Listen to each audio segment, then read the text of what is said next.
waiting for the monsters of the stream. Awesome. So it looks like Alex G has already plugged the initial section here with a ton of questions. Okay. So that's pretty Oh, cool. Says cool. we are live. Oh, sweet. I would like to believe so. Um, I'll take your word for it. cool. Anyhow, hello. Welcome to the channel. I'm Jester from Jester's 3D Tabletop Gaming, and we've got ourselves a super cool special guest today. This is MZ4250 or Miguel. This guy is like, I'm pretty sure a legend when it comes to. I've been in the 3D printing scene for a little bit, and your name is just everywhere. That's got to be a pretty cool feeling, I would imagine. Yeah, I guess. I don't really think about it. I mean, I just live my life and make the art as I want to and need to, and just go from there. But yeah, you can just call me Miguel in this interview. MZ4250 is not something that I go by normally. I don't wake up in the morning. My wife there is like, "Good morning, love." Good. I mean, MZ42. Like, it doesn't happen. Right? Just Miguel. Just Miguel. And if anyone's ever curious what MZ4250 means, it's my initials and four random numbers I just picked. It doesn't mean anything. It's just four numbers. That's it. I have two cats and they're meowing all around me. So if you hear meows, it's not me trying to subconsciously tell you all to get cat food. It's just cat. Yeah, But also yeah. a cat. Yeah. But yeah, if you have any questions, I'm ready to chat it up. Awesome. I think one of the first questions is I know this already because I previously watched an interview you did with Cast and Play. I should have put that in the description. I didn't. I will add that afterwards. Great interview. We're going to try and I think breeze through a lot of the questions that were answered there because that's a great place to reference people to. And then kind of get to my own kind of personal set of questions here. But I think everybody wants to know is like what inspired you to start creating pretty much all of the monsters. Yeah. Yeah, like I did say this in the previous interview, so I'll just make it a little quicker. But basically, my wife, she inspired me to pursue 3D printing because she knew I had a art degree and I love D&D, so combining both of them would just made logical sense. I was very resistant at first to the idea because I haven't done any art in years at that point. But no, she took me to the DC library, pretty much kicking and screaming. Took a course in how 3D printing worked, fell in love with it right there. And yeah, first creature I made was a little black dragon. Reddit loved it. Then I put in a blue dragon. Reddit loved that too.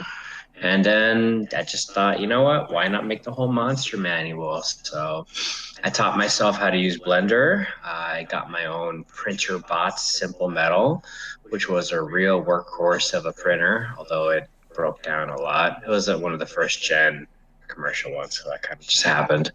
But yeah, did the monster manual. Then after that, I did, I guess, 13 other books. And to this day, I'm currently at nearing 2,398 models. I mean, it's just keeps going and going. And yeah, it's just been a really great trip. And I've been really enjoying it. And I'm going to continue enjoying it. Awesome. I know a question that I had received was is like, what is your creative freedom when designing a monster? Do you kind of go with how you feel it should kind of have some looks or elements, or do you really go with some kind of source material? How creative do you get when sticking to a creature?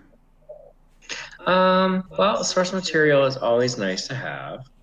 However, sometimes information like that's not available. So, I'll look around Google, see what inspires me. Sometimes I might combine multiple source images to make one thing.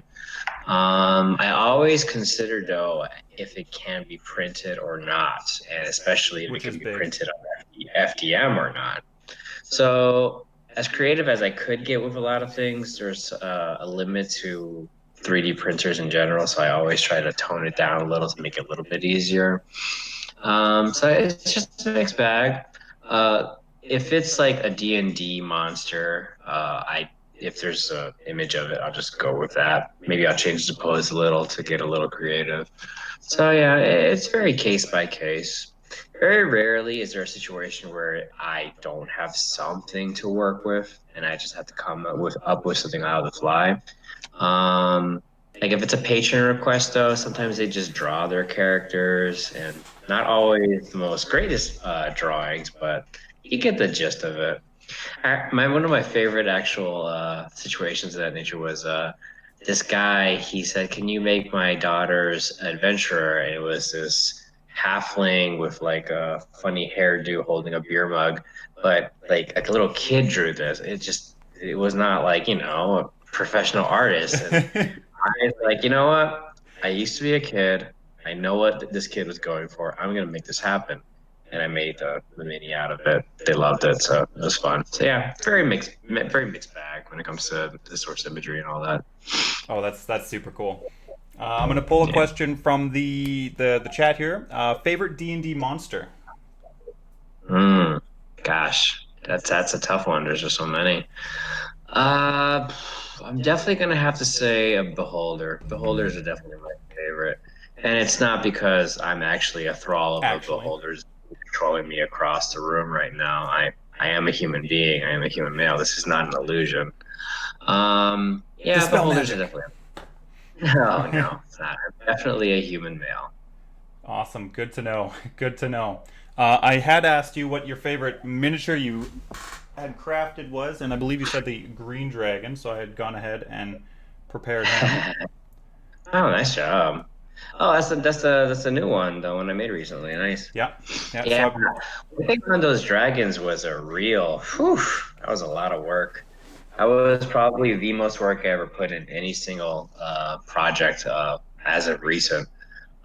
Because I had to make 4 different poses. I had to make 4 versions that were flying. I had to make the wormlings, which were dog based because everybody loves dogs.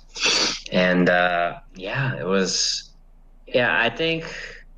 Yeah, each one took a minimum of 18 hours of straight work, and the blue dragon Whew. was one where I didn't want to split it up. I didn't want to like break it up, so I actually was up from sun up to sundown, 18 hours working on that thing. It was a monstrosity, literally. So yeah, and man, yeah, when I get to the metallic dragons in November, that's gonna be something. But I'll figure it out. Yeah. By the way, sorry folks, I'm a little sniffly. I had an allergic reaction earlier today, but I got Benadryl in me, so I'm fine. I was just gonna mention that. Yeah, good. I mentioned that now. They don't think I'm just sniffly. But yeah, good stuff. Awesome. What was I? Right. So I'm sure some people want to know what you're now full time on Patreon. What was it like going towards that step? Was it kind of frightening? Was it fearful? Was it were you pretty confident in it to be able to put yourself forward? I mean, you've obviously at this point been creating miniatures for numerous years and releasing them for free. But to take that step forward, that's Blue. She thinks she's a dog. I was about to say. Oh, there's a cat. great for the camera. To take that plunge forward, what was that experience like? So, well, it was definitely a little risky for me because I was leaving a very stable government job. Because I worked at the EPA 5 years by the time I made that switch, and it was a simple run-of-the-mill office job, nothing too crazy about it. But yeah, to make that transfer, it was definitely a risk. But when the Patreon did reach a stable amount where I knew it could pay the bills at minimum, I thought, I can pay the bills. I'm not buying a Bentley anytime soon, but I'm gonna be fine if it's at this rate. So why not be a little happy with my life and go for it? So I went for it, and The transition wasn't too hard because I have a very regimented life already. I mean, I've served in the Army for 21 years now. I'm a major for Pete's sake. So I know how to wake up in the morning and do my own routine. And transitioning from waking up at 6, getting ready, going to the office, coming home, to waking up at 6, working out, doing 3D, and then whatever. Yeah, it wasn't that tough for me to actually do the work part. It took me a little bit to figure out how quarterly taxes work and all of the other responsibilities of being self-employed work. I dove a little too into how all that works and found out about the tricks that like Amazon does and all of these other nefarious forces do to pay like no taxes. So it's like, you know what? I am not that person. I actually like paying my taxes, and I am not going to play those games. So that was fun. There was a lot of adulting that happened when I became self-employed. Uh, wow, I learned a lot. I But believe I that. figured it out, and I'm pretty comfy now in how this all works. And yeah, I can't see myself going back now. I'm never gonna be like rich out of this, but it is stable and I'm good, so I'm enjoying it. And it's something you're obviously very passionate about. You've created a pretty cool community, even just your Discord, kind of being a part of it. I haven't been a huge part of it, but I watch the inner workings of it, and you're very active and very encouraging to pretty much all of your members there, and that's really cool to see. So you're building your own little empire, which is pretty cool. So I think that's definitely an accomplishment, right? Like I don't think need a massive money to be happy in life. We need to do what we love. So I definitely I'll give you one of those. Thank you. Yeah, it's not so much as long as you can at least pay the bills and do your part, it's fine. But you can have fun and have a little community around you that is there to help you out with whatever. I mean, that's it's pretty nice too. So yeah, Discord is definitely a lot of fun though. There are some regulars there that are pretty great. I do appreciate also the fact that it's kind of like a self-sustaining little community where if somebody has a question about how to 3D print something, like I almost never have to say anything because there's gonna be like 5, 10 people there to be like, oh, try this setting, try this. Have you tried this? Like, so it's pretty great. Yeah, Yeah. I've noticed that in general that the 3D printing community is just fantastic with people jumping in all over to help out and give as much advice as they can, which is just a brilliant thing to see. It's been a Yeah, that is true. Like in like every whether it's like our 3D printing on Reddit or like the tabletop 3D printing guild on Facebook, like people just they all started very much in a rough area and they're all invested in helping people who are learning. So yeah, very helpful community all around, definitely. which is fantastic. Just a quick side note. Thanks to everybody that has shown up in the chat. I'm trying to kind of pick and pluck some questions here and there. We're just kind of not quite sure what our time frame is, so we're just kind of trying to get to where we're going to be, how we're going to get there. No, I don't think I worded any of that right, but that's okay. No, So another question to throw at you there is what's your process? Like what does a day for you look like? I know in the previous interview you had mentioned that wine is your sipping beverage to work on a to work on a model, which is fantastic because I also delve into the wine and the port myself, and it's nice to have that little warm juice to work on projects with. But oh yeah. what does the day look like? So yeah, and by the way, I'm reaching over and petting these guys so that way they're not meowing their brains out. But anyway, yeah. So the day how it works. I inadvertently wake up at 6 because I've just been programmed that way now. I can't break it. But I wake up at 6, exercise, make myself a nice meal, and then the project before me is going to be either two things. It's either going to be a D&D monster, something official, or it's going to be a patron request, either a thank you gift that I give to some of the higher tier patrons just because I want to make a thank you gift for, spending the extra cash on me, obviously. Or maybe something from a request board monster that's on my Patreon. So whether it's an official monster or something a patrons requested, I see first if there's any artwork that exists of it. If there isn't any artwork, is there a description somewhere?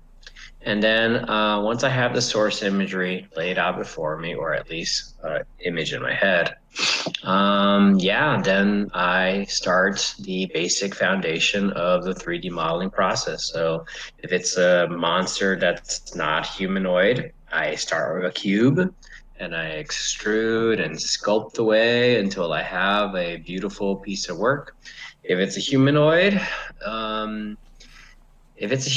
that's very symmetrical, like an armored character that has gauntlets on both sides and armor stuff on both sides, I'll start with a symmetrical, non-rigged character that's, just there, build them up, then put a rig, and then pose them as I need to. If it's something that's more dynamic and not asymmetrical, I have a generic humanoid skeleton that I will pose first and then build from there. Cool. So once the basic modeling is done, and that usually takes about an hour, maybe 2 hours, then I'll get into the fine details. So then I get into sculpting, whether it's going to be hair designs or buttons or bolts or scales, whatever little sculpting things need to be done. And that can take anywhere from 15 minutes to an hour. And then comes the post-processing part. The part that the real work is, which is actually making it 3D printable. So make sure that it's the right size. Then after I make sure it's the right size, I import it to Windows 3D Builder because it's a great free program that will find all the little intricacies inside an STL file that will make it work or not work. So it will take care of all the little errors for me. Then I move it over to Prusa Slicer. And Prusa Slicer, I first check to see if it can be printed in FDM. So I go to the FDM mode, I see what it looks like in FDM. If something's missing, back to Blender, fix it up, back to there. And then if it looks good, then the final phase is making it ready for resin. So I switch Prusa Slicer to the SL1 mode. Now it's ready for that. I tilt the model how it needs to be tilted, and then I do the auto supports, and then I do an inspection to make sure the auto supports did their job. 90% of the time, the auto supports do their job, but sometimes you need to do a little inspection, make sure it didn't miss anything, and sometimes it doesn't miss something. You put manually in the supports, and there you go. It's ready for FDM. It's ready for. Nice. I like how you were able to angle it. Ready for FDM, ready for resin. If it is a Wizards of the Coast monster, there's only one site that I can put it on. And then I have to always make that disclaimer that it is intellectual property. This is for fan art purposes. If you try to sell this, you are a horrible, horrible person. That's cited as Shapeways, right? Yeah. Shapeways is the site that they approve of. Well, at least 6 years ago. Has a connection with Microsoft, you were saying? That was 6 years ago. I don't know now who owns Thingiverse, but the fine print still says that whatever's on Thingiverse they can use for whatever. So I don't think Wizards still likes them. But either way, if it's intellectual property, it goes to the intellectual property site. If it's something more neutral, Thingiverse, Prusa Printers, My Mini Factory, those are the 3 sites that the generic stuff goes to. And then that's it. Social media away, let the patron know I'm and you have a brilliant social media presence. I pretty much on a daily basis I see you on pretty much all 4 or 5 platforms. Yeah. I try to post on the big 4, Instagram and Reddit and this other one. And well, I guess the Discord technically the Discord is a form of social media, so there too. But yeah, that's the process. That's the whole thing.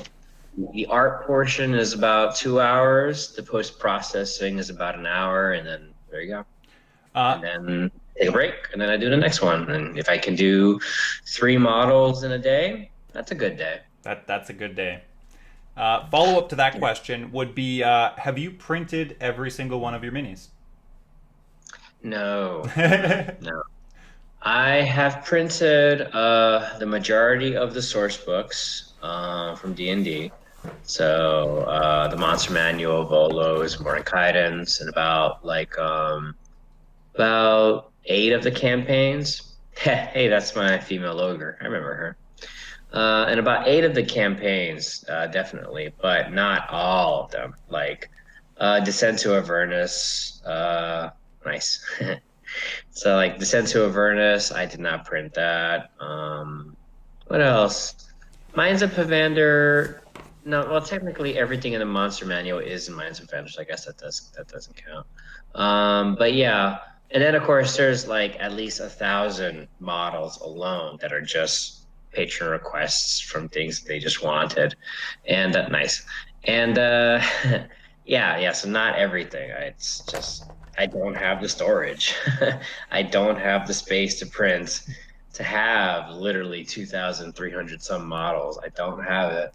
Well, And I think, I'm already yeah, running into that that issue myself, where I'm like, where do I put these things that I just keep printing? yeah, no, there's no way. And I don't know if I'm ever going to print a dragon again because, like, I'd say 20% of my space is just the dragons that I made in the past. Like, I can't fit that. So, when I need minis for my campaigns, when I'm actually in person again, when everything is clear, like, I'll be printing things again for sure. But as of right now, it's more focused on modeling and, yeah, let's go from there, yeah. Cool, cool. I just want to point out here we have Slice Print Roleplay. Just wanted to say that I bought an FDM printer just to print your dragons. Thank you for all you do for us, for all of us makers, Miguel. So that's cool Hey, right nice. there. I hope they know that I updated my chromatics recently, so they need to probably print some again. Ooh. But yeah, that was. Oh yeah, we talked about it earlier in the video. Yeah, so yeah, all the chromatic dragons and Tiamat have been updated, folks. So if you go to Thingiverse or Prusa Printers, yeah, there's one. If you go there, they've been updated, so you might want to print those again. This Yeah, webcam. that one you're holding there, that's a flying green dragon, so that's pretty good. Yeah, thank you, appreciate it. All right, there was another good question here. I've got a couple more kind of on the 3D printing side of things, and then I want to actually know about your D&D experiences, because I think that's I think that's where the true passion stems from, right? Is D&D is just such a absolutely thrilling experience, and to be able to spread that joy on people across the world is just super cool. So I want to know some of your experiences. So we're gonna topple up some more questions, and then we'll flash forward to that. So I found a good one here. Do you do any traditional art forms, or is it all just digital? Are you do you paint? Do you do any modeling, or maybe clay modeling? Anything in that realm? Yeah, so I do have a traditional artistic trained background, so I did painting and sculpting, all that stuff when I was getting my bachelor's in art. So I have the knowledge in there, but I haven't actually done non-digital stuff in like a very long time. Like I think I once went to like what was it, like a in DC before the pandemic, there were these like pop-up art studios where they give you wine and a canvas and you paint whatever you want with your friends, and Oh, that like sounds everybody awesome. was trying to make Jackson Pollocks, and meanwhile I'm making a lighthouse and a pretty scenery in the background. And yeah, I still got it. But as of like for recreational stuff for me personally right now, not as much. If me and my friends are hanging out in the future and we do little drawing things or whatever, I still got it in me. I can still do it, but it's not as frequent. The art that I focus on now is the mini painting and actual 3D modeling right now. So yeah, that's that question. Cool. Next question would be: are you working on any maybe side projects? Are you modeling things that aren't Dungeons and Dragons related? Maybe in the background, maybe as a pleasure for yourself, or maybe a secret project that you're working on? Right now, no. I am looking forward to getting into sci-fi once D&D calms down a little. I'm sure Wizards is gonna take a break next year. You know how they are, right? No, kidding. Now, I do want to tap into sci-fi for sure in the future. As of right now, I'm not really working on anything on the side. But whenever a patron requests something sci-fi, they want an alien instead of a D&D thing, I'm like, oh boy, add to the collection. So that's something I want to get into. I also am looking forward to getting to what do you call it? Like a fantastical horror or eldritch horror stuff. So the Call of Cthulhu things like that. Like I definitely enjoy doing that. Cool. I did as a base model to at least have out there. I did already make Cthulhu, Dagon, Nithlar, and what was the other one? Oh, and the King in Yellow. I made those guys from Call of Cthulhu already, so they're out there. But I would love to like make like a modern day minis for those games. So like the dudes in trench coats or in suits. No, totally. Yeah. So yeah, pretty cool stuff. So yeah, sci-fi and eldritch horror stuff. I definitely would like to get into. And as of right now, no side projects. But whenever a request comes up and it's one of those things, I just get a little like, oh boy, the future, yay! So yeah, it's kind of neat. Super cool. Um, I had something, it was gone. That's okay. Next question is I want to know about your D&D experiences. I believe you've been playing D&D most of your life. Yeah, I have. Started when I was 6. It was during the Satanic Panic in the 80s, when everybody thought that D&D was devil worshipping. And I was introduced to D&D in Catholic school, in Sunday school. And yeah, there was a very rebellious 14-year-old babysitter who was watching these kids while everybody was upstairs in church. And she was not teaching us Sunday school lessons. We were doing a D&D campaign. Oh man, that's too Uh, good.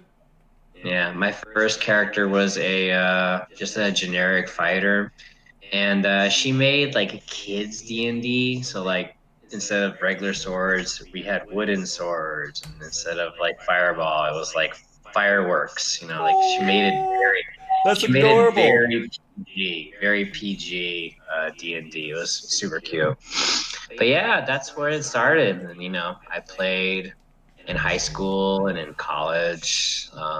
Every time I got deployed to Iraq, I had a D&D campaign on the side when we were like coming back from missions and whatnot. Um, and yeah, to this day, still playing. I'm currently in 4 different campaigns right now, so yeah, it's pretty wild. I'm DMing one of them. Yeah, it's always been a fun, one of my most favorite pastimes, and I probably always will be. Super cool. Have you ever reached out to the babysitter that essentially stemmed the? Um, no, I was 6 years old. There's no way. Like, no, I don't even know who. I don't even remember like her name at this point. So no, Oh, I you couldn't know tell. what? She's probably like in your Discord and like, why does this guy look so familiar? Nah, I seriously doubt it. uh, I mean, that'd be interesting, but right? no. Yeah. What if you were to play a game? Do you have a go-to class and race? Are you good? Are you evil? What do you like to play? What fuels Miguel's mind? So yeah, I almost always want to play a human paladin. I almost always play a lawful good character because if I play anything else, I just feel weird. I like tried to play an evil character once and I didn't last a session. I was like, yeah, I can't do this. This is not uncomfortable. So human paladin is definitely the default. But I do sometimes branch out to try other things. I played a monk in one game. I played a halfling divination wizard once. That was a lot of fun. What else? I mean, there's a variety of other stuff that I've tried. In one of the campaigns that I'm playing right now, I'm playing a Lockstone Barbarian with a noble background. So he's like a very like posh guy, but he just gets infuriated and becomes a barbarian when the fight begins. Uh, so yeah, there's that. And but yeah, right now in Descent to Avernus that I play like bi-weekly, I'm playing a human paladin in that one. The Loxodon is in the Dragon Heist game that I play. It's a monthly game. I'm a DM in another game, so that doesn't count. Storm King's Thunder, if you're curious. And right now, for the weekly game that I play with my friends around here that have been quarantining, so it's been a pretty safe experience. I'm playing a paladin that's the son of my human paladin from a previous campaign who married a silver dragon. So I'm playing a half dragon, but with the stats of a dragonborn to just keep it easy. And but he's a paladin because he wants to be like his dad. So I just never it just keeps going, going. The cycle continues. Yeah, but my next character, I'm thinking I'm gonna mix it up a little. I'm gonna play a human paladin, definitely. Yeah, Mixing it up a little bit. mix it up. Yeah. Nah, no, I'm kidding. I think I don't know. I might want to look in the artificer. I like wizardry and stuff. Make a wizardry of that. Looks like a fun class. Cool. Yeah. You partially answered one of the questions there. Somebody had thrown in, are you doing digital or in person? It sounds like 3 of yours are digital and the last one is in person? Yeah, so the Descent to Avernus is all digital because they're my friends that are in Jersey. I grew up in New Jersey. I currently live in Virginia outside of DC. The Dragon Heist is also digital.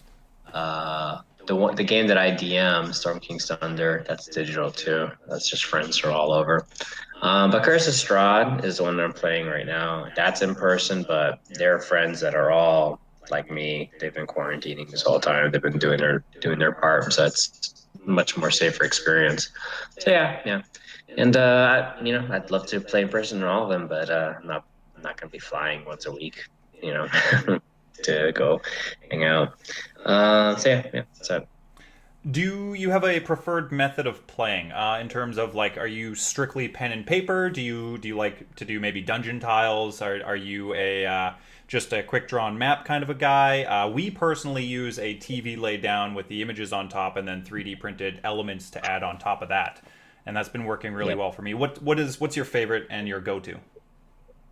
Well, I 3D modeled and 3D printed these things. I'm using them.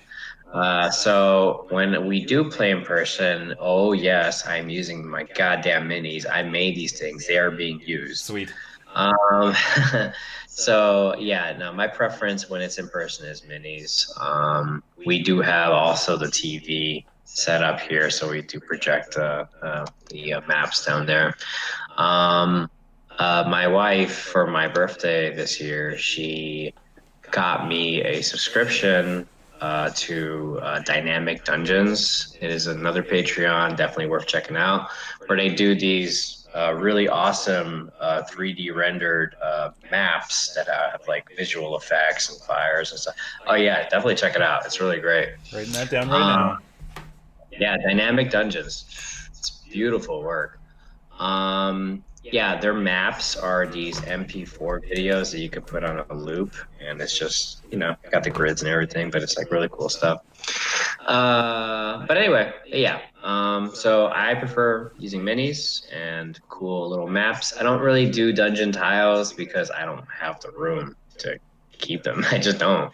So if it's not projected in, then it might be like just maps we find online, or I do have this box of cardboard tiles, like the actual little flat dungeon tile.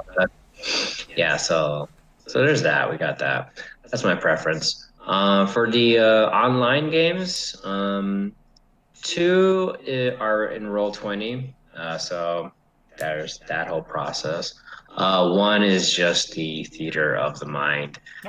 When it comes to the online stuff, I don't mind theater of the mind. My preference is to actually have something to see what's going on, but there's no preference when it comes to that. When it comes to digital. There you go. Cool. Quick note: it is 9:34. How are you? How are you feeling about continuing? Would you like to cut her short here right away? No, no, I'm totally fine. Cool, cool, cool, cool, cool. Blue says hi. Hello, cat. She has a little bikini when you stand her up. She's got like a nice little bikini top and bottom. Best Very cat nice. ever. I would show you my cats, but they do not like being picked up. Yeah, don't So touch them right now. You just had an allergic reaction. Ah. yeah, I know. Make it worse. Yeah, yeah. But yeah, no, I'm still here to hang out, so that's cool. Cool, cool, cool. All right. For those of you here, it looks like we've got 6 viewers. Throw in out of everything that you might have possibly heard. If there's anything you're still wondering, throw in a couple questions. Nothing too crazy, and we'll pick a couple of those. And I'd like to continue with the D&D questions because I just love D&D.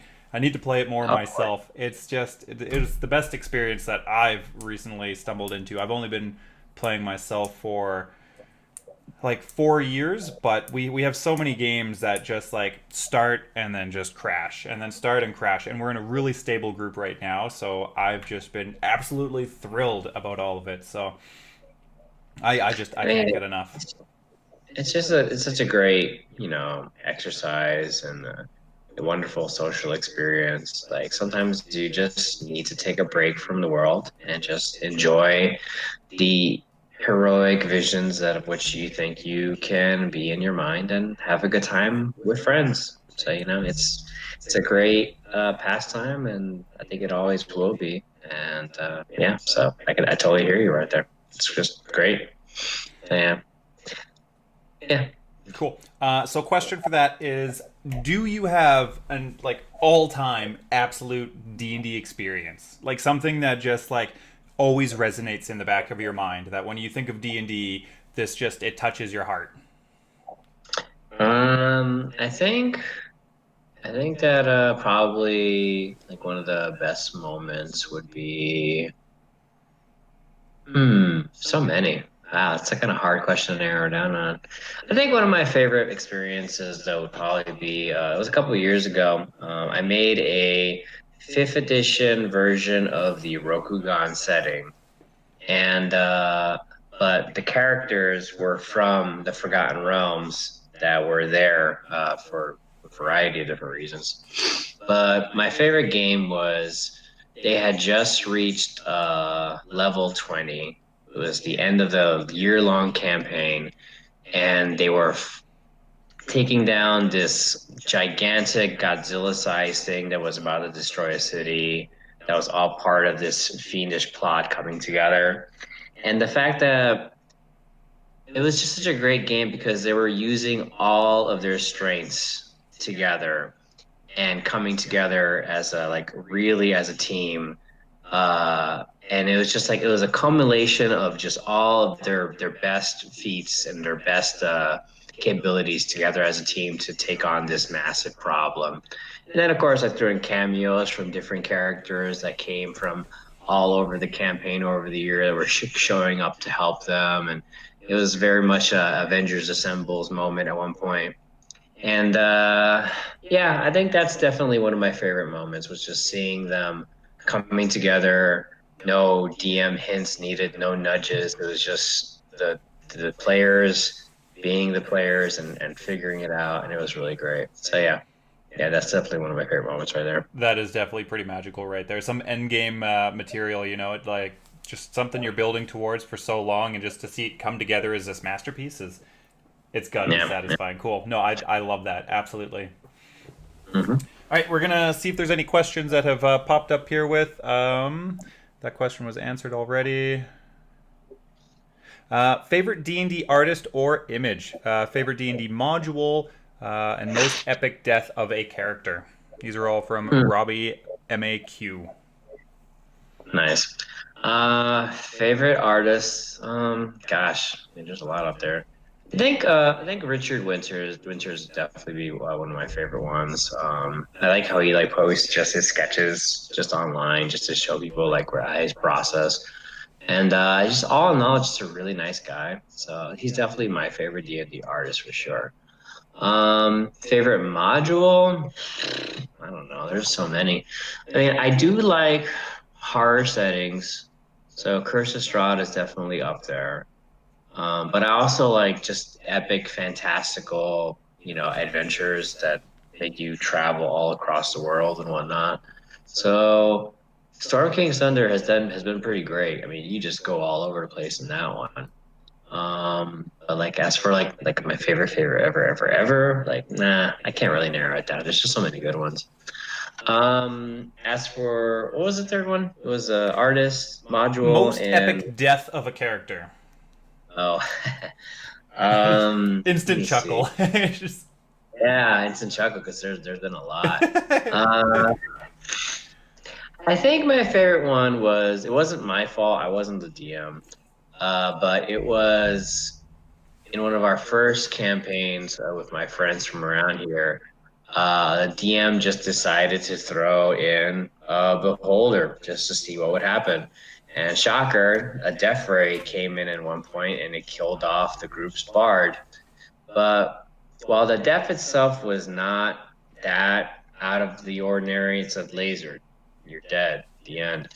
It was the repercussions that came from it that were made it really great because the DM didn't really want to kill anybody, but he did, so he had to figure it out. So the player, who was also his girlfriend, uh, so that might have had an influence.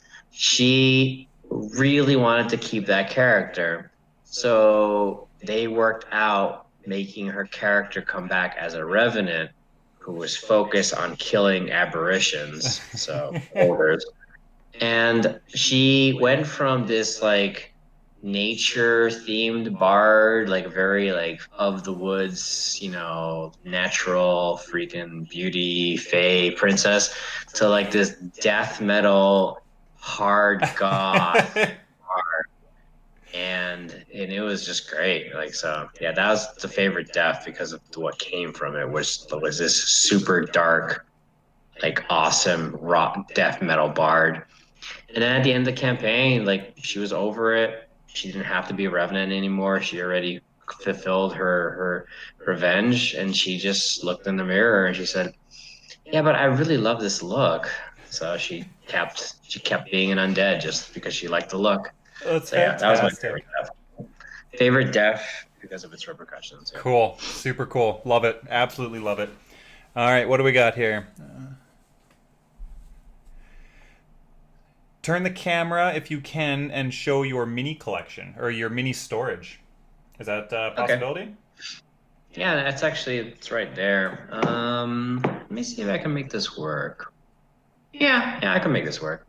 You have to forgive my bare walls. We just moved into this house and we still don't have anything on our walls yet. But let's see. There is where the storage is.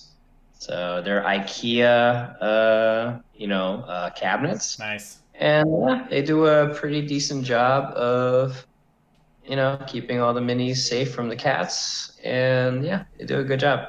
Cool, cool, cool. It is IKEA Brims, if you guys are curious. That's the series that we use for our mini storage, and it works pretty well. That's a IKEA shelf right there. Gotta love Hmm. IKEA.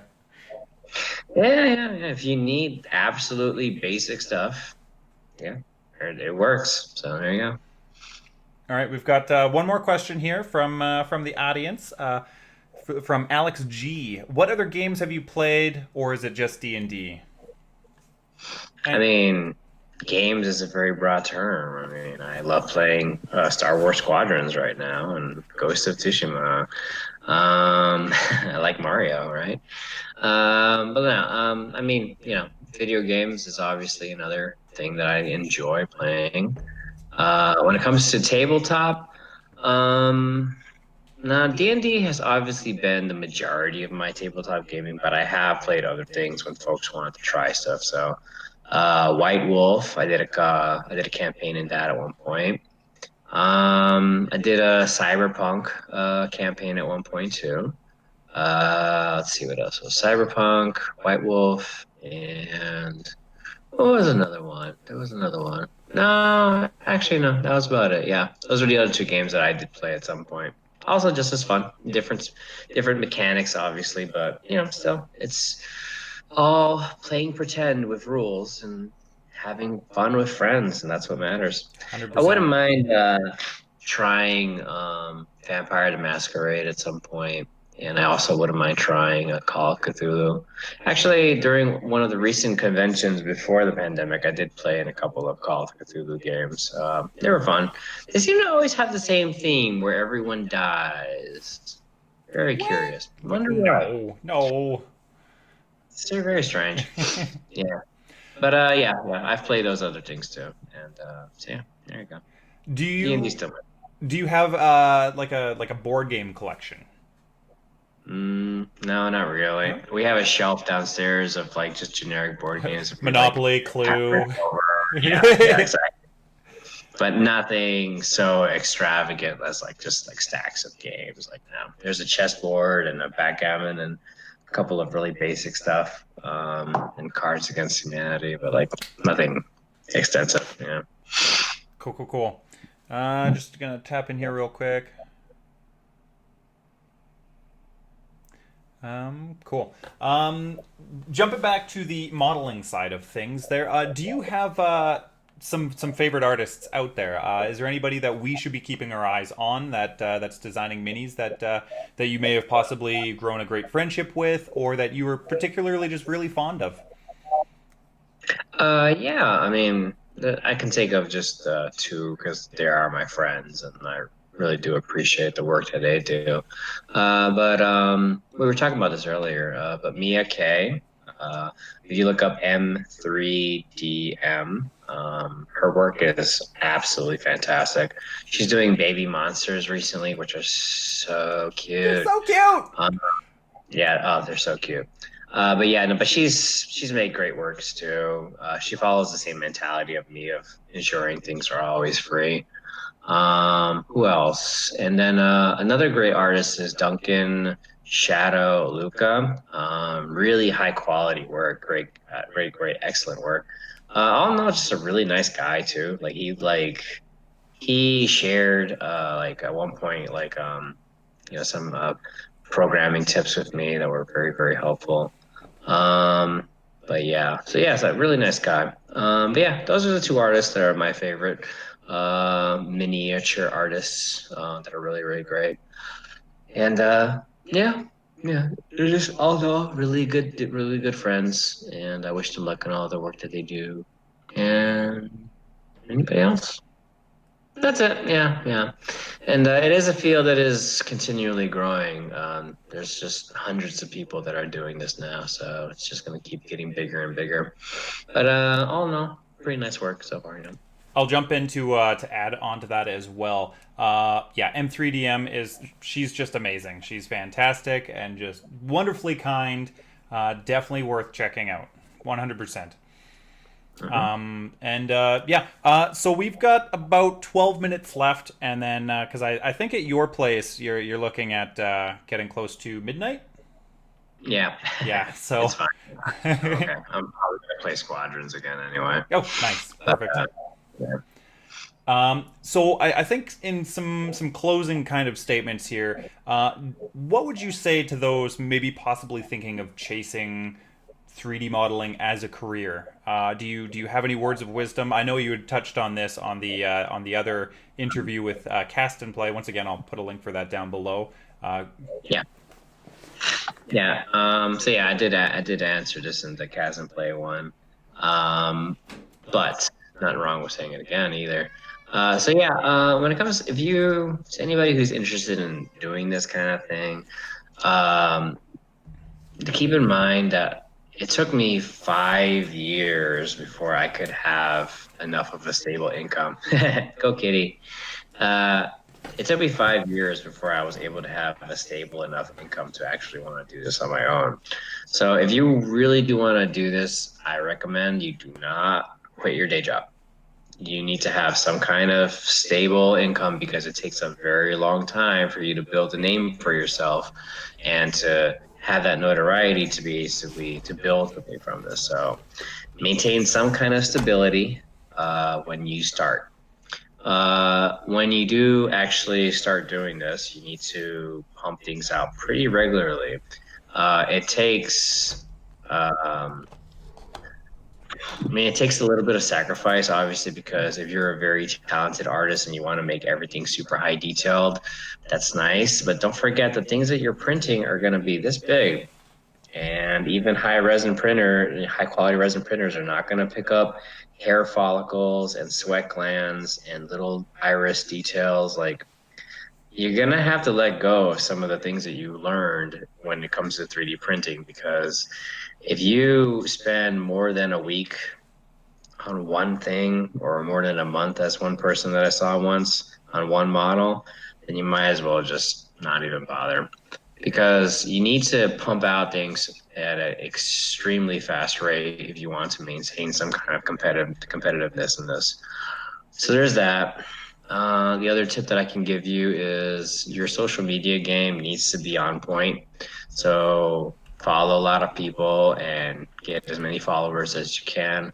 But you need to post very regularly. So post, if you don't have finished pieces, at least show work in progress pieces.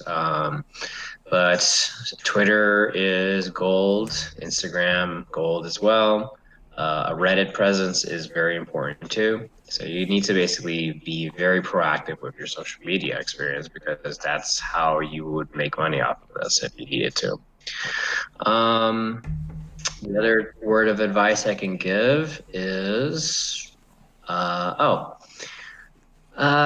when you do create your pieces, try to be a little more different from everybody else. Make something, make a niche out of what you make. Make something that makes you stick out.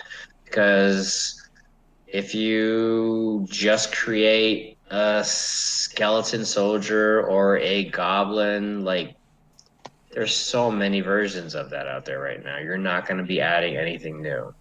But if you create something very, very dynamic and different, something that's a little, niche and new, if that helps build a name for you, I recommend you follow that.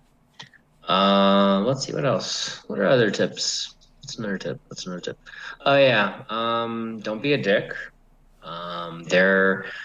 Every person that you interact with on the internet, pretend that they're literally standing next to you and then interact that way.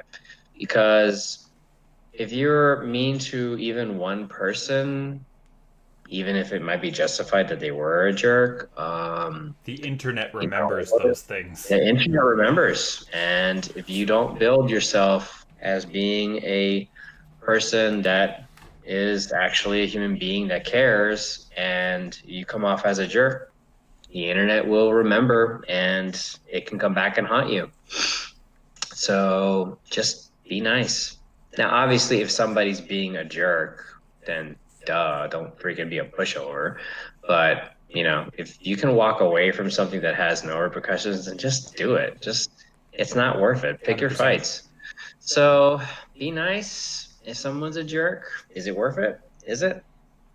Might not be. So ignore it.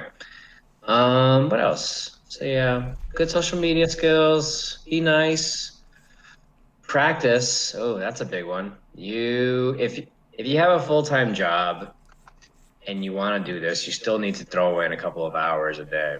When I was working in my office job, I would come home after working my 8 hours, and then I would throw in 2 hours of just 3D because I wanted to. Because for me, I enjoy it. It's fun. It's relaxing. Crack open a bottle and have a good time. So you need to put in the time as much as possible.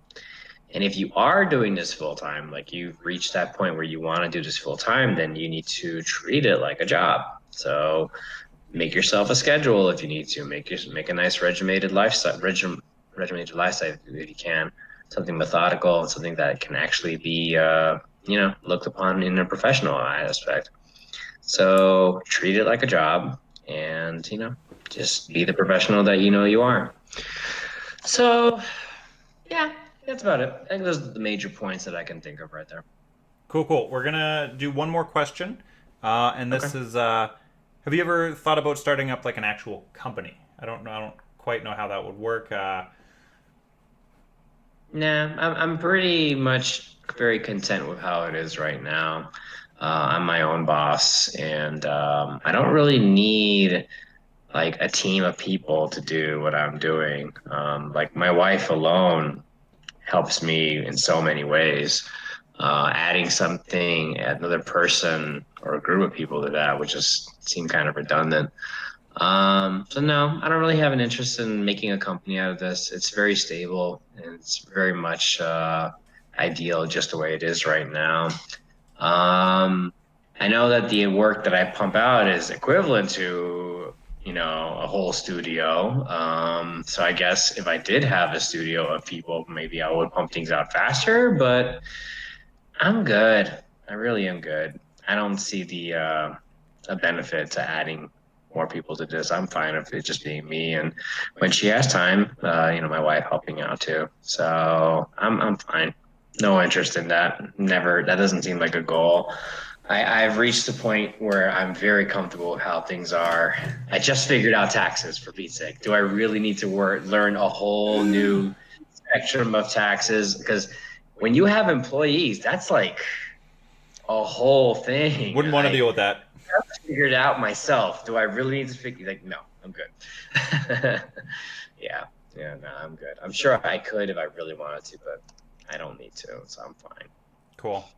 All right. I think my closing questions are: are you a dice tower kind of a guy, or do you just roll on the table? I like to roll on the table. We actually got a table recently for gaming, and it comes with these slots on the side where you can pull it out of the table. This is the flat side, but then inside is a spot where you can roll dice. So Beautiful. that's what my preference. Dice towers, nah. Because if you're gonna print one, then I'm gonna want like 8 different ones, and I know that's a problem. So It I'm is. good. It I really like just is. a table. Yeah, table or a box. But that's about it. And then final question: do dropped dice count for you? Drop like they fell on the Fell floor. on the floor. No, that doesn't count. Mm-mm. Good You need to pick answer. that up.